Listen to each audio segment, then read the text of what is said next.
Caramel বানানোর জন্য এখন একটা বাটি দিয়ে দিলাম। এটা আমি 2 চামচ চিনি দিয়ে দেব।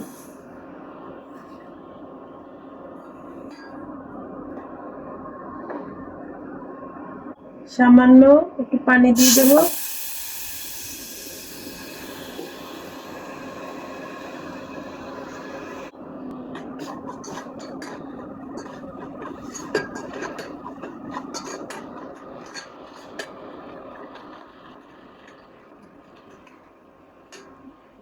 আস্তে আস্তে লাল হবে।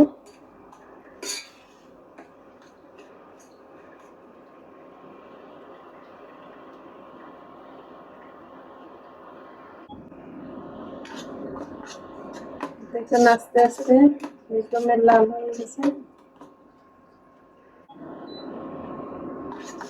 এখন আমি তুলে নেব।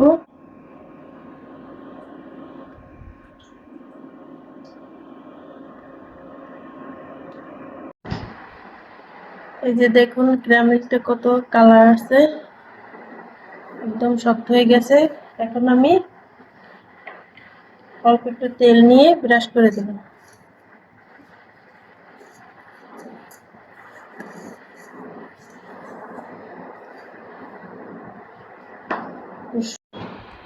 এখানে আমি 3টে ডিম নিয়েছি, একটু সয়াবিন তেল, 1 কাপ চিনি, সামান্য একটু লবণ। এখন আমি গরুর দুধ জাল দিয়ে 2 কাপ দুধ নিয়েছি।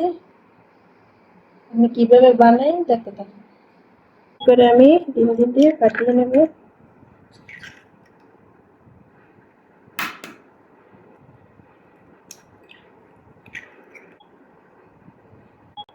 ডিমটা আমি এখন মিক্স করে নেব।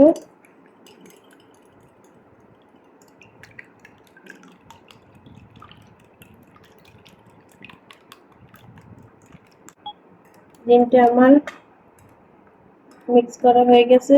এখন আমি দিয়ে দেব 1 কাপ চিনি। যে যে রকমের মিষ্টি পছন্দ করে ওই রকমের মিষ্টি দিয়ে দিবেন।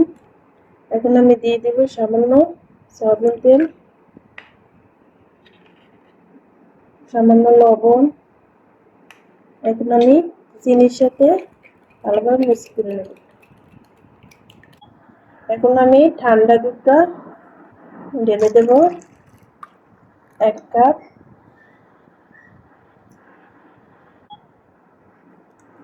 দুধটা ভালোভাবে চিনির সাথে মিক্স করে নেব। দেখুন আমার মিক্স করা হয়ে গেছে। এখন আমি একটা ছেঁকনি দিয়ে এখন আমি দুধের আর ডিমের মিক্সচারটা আমি ক্যারামেলের বাটিতে দিয়ে দেব। ছেঁকে দিতে হবে।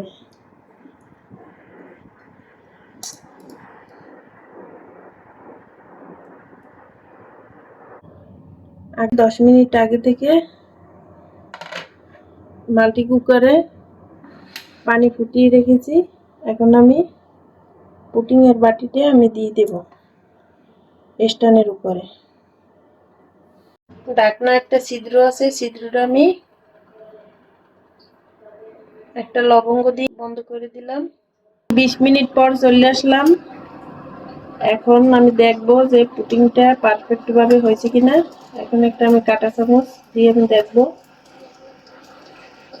একদম পারফেক্ট ভাবে হয়েছে, কাঁটা চামচে লেগে রয় না। এখন আমি বাটিটা তুলে নেব।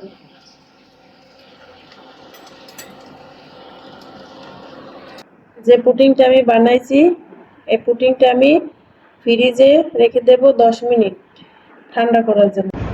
10 থেকে 15 মিনিট ফ্রিজে রেখেছিলাম। এখন আমি দেখাবো কেমন হয়েছে। এখন একটা ছুরির সাহায্যে চারপাশ ঘুরিয়ে ঘুরিয়ে আমি একটু ছাড়িয়ে নেব যেন না লেগে যায়।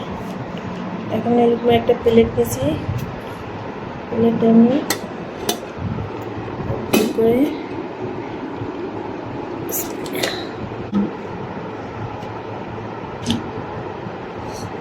ওয়াও, এই যে দেখুন একদম কালারটা কত সুন্দর আছে, একদম ব্রাউন কালার।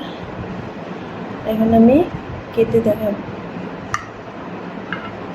একদম সফট।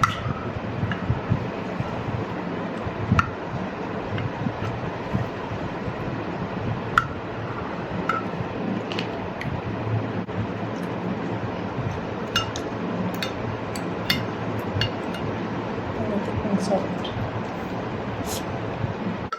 আমি এই যে একদম পারফেক্ট, একদম সফট হয়েছে। আমার রেসিপিটা যদি ভালো লাগে লাইক কমেন্ট শেয়ার করে দিবেন। আল্লাহ হাফেজ।